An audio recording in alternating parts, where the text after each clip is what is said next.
ప్రభుల వారు సిలువలో పలికినటువంటి రెండో మాట. అసలు ఇక్కడ మనం చెప్పాలంటే ఇది మొదటి మాట, ఇది రెండో మాట, ఇది మూడో మాట అనేమీ లేవు. అయితే మనకి అర్థం అవ్వాలి కాబట్టి ఈ మాట మొదటి, ఈ మాట రెండో మాట అనేది మనము డిసైడ్ చేసి పెట్టుకున్నాం. బైబిల్ గ్రంథంలో అలా రాసైతే లేదు, మనమే రాసుకునేది మొదటి మాట, రెండో మాట అని. అయితే ఇప్పుడు యేసుక్రీస్తు ప్రభువుల వారు సిలువలో పలికినటువంటి రెండో మాట మనం చూస్తున్నాము. ఈ మాటను కాస్త కాస్త కాస్త ఎందుకు మళ్ళీ మళ్ళీ చెప్తున్నానంటే ఇది చాలా ఇంపార్టెంట్ ప్రస్తుతానికి మనకి, ఇప్పుడున్న క్రైస్తవ సమాజానికి మాట చాలా ఇంపార్టెంట్ కాబట్టి ఈ మాట మనం చూసుకున్నాము. లోక సువార్త 23వ అధ్యాయము 42వ వచనం. ఆయనను చూచి యేసు, నీవు నీ రాజ్యములోనికి వచ్చినప్పుడు నన్ను జ్ఞాపకము చేసుకొనుము అనను. అందుకు ఆయన వానితో, నేడు నీవు నాతో కూడా పరదేశంలో నుండువని నిశ్చయముగా నీతో నేను చెప్పుచున్నాను. దొంగ మనకు తెలుసు సందర్భం, ఎప్పటి నుంచో వింటూ వస్తున్నాం కదా, అయినా సరే ధ్యానించుకోవడం మనకు మంచిది నామకార్థంగా. కానీ అలా ఉండొద్దు.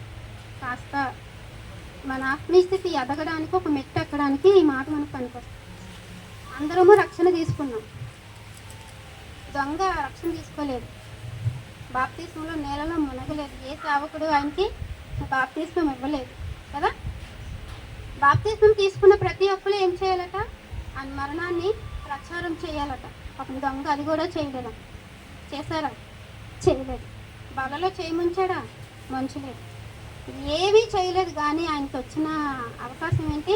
ప్రభుతో పాటే పరలోకానికి, పరదేశంలో ఉంటావు అని చక్కటి స్టేట్మెంట్ ఎవరిచ్చారు? మన ప్రభు యేసుక్రీస్తు వారు ఇచ్చారు. దొంగ పరిస్థితి మనకు అందరికీ తెలుసు. ఇద్దరు దొంగలు ఉన్నారు మనకు తెలుసు. మనం ఒక దొంగ గురించి మాట్లాడుకుంటాం, అందులోనే ఏదో మనకు ఒక పాఠం ఉన్నది. నిజానికి రెండో దొంగ, ఇంకొక దొంగ ఉన్నాడు, అతని నుంచి కూడా మనకు ఒక పాఠం అనేది మనం నేర్చుకోవచ్చు. ఈ దొంగ ఆ దొంగకి తేడా ఏంటంటే, ఒక దొంగ అక్కడ ఇద్దరు దొంగలు ఉన్నారు, ప్రభు గురించి మాట్లాడుకుంటున్న మాటలు వింటున్నారు, ఆయన క్షమించే ఆ మనసును చూశారు, వాళ్ళ దగ్గర ఉన్న అన్నీ చూశారు. ఇంత కష్టంలో ఉంది, ఇంత ఇన్ని శోధిస్తే, ఇంత ఇన్ని కష్టపడితే, ఈయన శరీరాన్ని ఇలా చేస్తే, చివరకు మొండటన్నులో వేలాడదీస్తే ఏంటి క్షమించమంటున్నారు? ఎవరికి అసాధ్యం అది క్షమించడం అనేది. ఇప్పుడే రుజువు చేశారు దేవుడు మనల్ని. క్షమించడం అనేది అసాధ్యం, అసలు మనకి మానవులకి అది అసాధ్యం. ఇంత చేసిన క్షమించు వీళ్ళని అని అన్న మాటను బట్టి ఒక దొంగ హృదయం కలిగింది. ఇంకొక దొంగ ఏం చేస్తున్నాడంటే అవకాశాన్ని వెతుక్కుంటున్నాడు. నాకు అర్థమైంది అది. నువ్వు దేవుని కుమారుడు అయితే, నువ్వు క్రీస్తు అయితే, నువ్వు రక్షింపబడి ముందు అక్కడ ఆ మాటలు అలా ఉంటే మనం నేను మామూలుగా చెప్తాను, నిన్ను నువ్వు రక్షించుకో, మమ్మల్ని కూడా రక్షించు. ఈరోజు మనలో అలాంటి వాళ్ళు ఉన్నారా? ఆ వైఖరి ఉందా?